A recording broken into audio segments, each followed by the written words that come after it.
Relações terráqueas do primeiro ano, semana 12, nós temos aí a questão continuando o assunto a parte dinâmica, né, de força.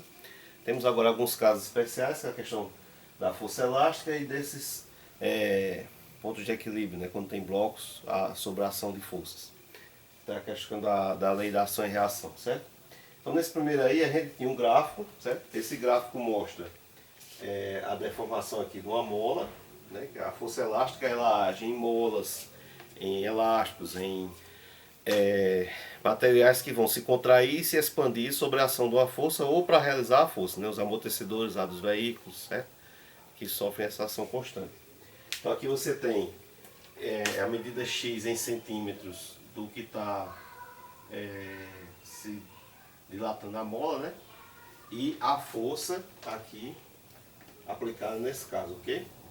Aí pede na letra A que você determine a constante elástica da mola, ok? Então pela lei de Hooke, certo? O que é a lei de Hooke? X aqui. A lei de Hooke é uma adaptação da lei de Newton, né? Força é massa vezes aceleração segundo Newton. Então Hooke viu que nos casos específicos de forças atuando em objetos que se contraem e se estendem, né, que é molas e elásticos, algo do tipo, você tem uma constante específica do material e a deformação do material, ok? Então você pode determinar a força com esse produto entre a constante específica do material, de deformidade, e o valor da deformidade ocorrida, né? Lembrando sempre que deformidade pode ser de estender, puxar, aumentar ou contrair, né? Ok? Então, se a questão pede que se acha constante, você tem a força, que é 320, e tem a deformidade aqui, que é 8. Aí é questão de interpretação de gráfico. Você vê, tá vendo? Quanto mais você for esticando essa mola, maior a força aplicada necessária para isso. Então você tem aqui que no caso de 8 centímetros, rebate com a força de 320. Passa para cá a divisão, certo? Você vai ter aqui, ó, 32 por 8 dá 4, né? E aqui 0. Ok? Então essa é a constante de deformidade dessa mola. Na letra B pergunta qual seria a intensidade da força se em vez de ser 8 centímetros da deformidade aqui, fossem 10.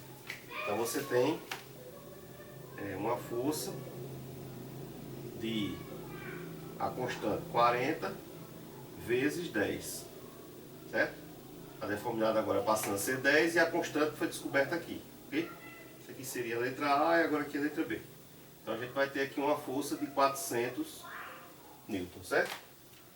Como a mola está se estendendo em centímetro, a constante dela é um valor em centímetro. É por isso que anula, mesmo aquela relação que tem de força lá ser quilômetro por segundo ao quadrado, né? Mas aí anula aqui da constante os centímetros que são desse tipo de mola específica e vai restar a parte aqui do produto para fazer e ficar o valor em newton, que força é em newton. Okay? Na segunda questão, o que está havendo aqui? Tem uma força, segundo a pergunta, de 40 newton. Aqui você tem uma força de 40 newton sendo aplicada nesses blocos. Esse bloco aqui tem uma massa de 2 kg e esse bloco B tem uma massa de 8 kg. Ok? Repare que as massas já estão em quilos, né? Porque quando não se trabalha com questão de força elástica, massa tem que ser quilo, né? Distâncias em metros para a relação de quilo, metro, segundo ao quadrado, que é o newton. Então força tem que ser com as coisas sempre em quilo na massa e as distâncias metro, né? Como for aceleração, metro, segundo ao quadrado. Então, conforme indica a figura, tá? Ele quer que você determine, primeiro, na letra A, qual é a aceleração dos corpos A e B. Então, como está sendo aplicada uma força aqui, essa força resulta que está havendo aceleração nesses blocos, ok? O que é força? Força é massa vezes aceleração. O que é que a gente sabe? A gente sabe que tem uma força de 40 newtons atuando aqui. Então a força é 40. E essa força está atuando o quê? Está atuando, empurrando os blocos para a direita. Então a massa que está atuando aqui é a massa dos dois blocos. Por isso 2 mais 8, ok? São os dois blocos. Vezes o A. Aqui você vai ter 10, passa para cá, ó, cancela os zeros, é como se fosse 4 por 1, então você tem 4 metros por segundo ao quadrado. Lembrando, por que a unidade é essa? Porque você está trabalhando com força, que é Newton, e com massa, que é quilo, o que soma para a aceleração, metro por segundo ao quadrado, né? Que é a definição. Tá? Tem que estar sempre atento com essas unidades, porque quando elas vêm diferentes é que complica, ok? Então o que é que acontece? Na letra B, pede agora que você calcule a força que o bloco A exerce no bloco B e a força que o bloco B na próxima, na letra C, exerce, a força que o bloco B exerce no bloco A. É bom você usar esse tipo de coisa para fazer aquela partição das forças. Porque mais à frente, cada vez mais vai ser necessário você praticar isso aqui. Ó. Quais são as forças que estão existindo no bloco A? Essa força F, ok? Por consequência, tem uma força aqui, certo? De A em B, né? Porque ele recebe a força F e ele está fazendo uma força em B. Tem a força peso, certo? E tem a força normal. Toda coisa que está apoiada em algo sofre a ação da gravidade, o peso que está puxando esse objeto para o centro da Terra, e tem a reação normal, que é, por exemplo, por que você bota o bloco lá em cima de um determinado piso e ele não afunda? Porque aquele piso é feito com a resistência para suportar tantos quilos, né?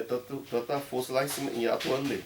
Se você muda essa quantidade de força, o piso pode ceder, né? Então, essa força que o piso faz é a força normal. Ela é sempre contra a gravidade, né? Porque se a gravidade for maior, vai acabar rompendo o piso e vamos cair. Já no bloco B, o que é que a gente tem no bloco B? No bloco B, a gente tem, de novo, a normal, que se anula com o peso, ok? Aí você tem o bloco B, né?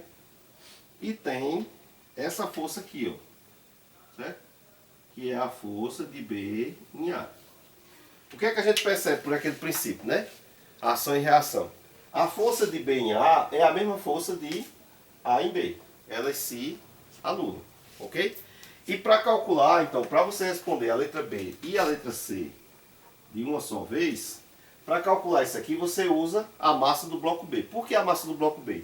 Porque o bloco A está tanto influenciando nessa força aqui, mas ele tem a outra força que está empurrando ele também. Então se você for pegar esse bloco A aqui, pode dar um erro. Você pega o bloco de maior massa, que é o que está sofrendo a ação já do primeiro bloco. Ele não está sofrendo a ação direta da força que está atuando. Certo? Ele está sofrendo a ação por esse daqui. Então, a questão pede a força. A força de B em A, que é a mesma força de A em B. Aí responde a letra B e a letra C. Vai ser a massa de B, que é 8, vezes a aceleração encontrada aqui, que é 4. Então isso vai dar 32 newton. Ok? Então você sempre pega o bloco maior que não está sofrendo a ação direta da força que está empurrando ou puxando. Podia ser empurrando, podia ser puxando, né? Esse daqui, se você pegar, a massa dele vai ter falha, porque esse daqui está sob influência, tanto do fato de influenciar o B, como também está sendo influenciado por essa força aqui que está empurrando. Ok? Felicidade aí, bons estudos, paz e bênção. Procurem colocar as coisas em ordem, né? Essa semana 12 que a gente deu foi com esse intuito, certo? Mas sempre na medida do possível, dentro das condições que estiver dando para vocês. Não precisa também ter agonia, fazer as coisas soberbadas, ok? Paz e bênção aí.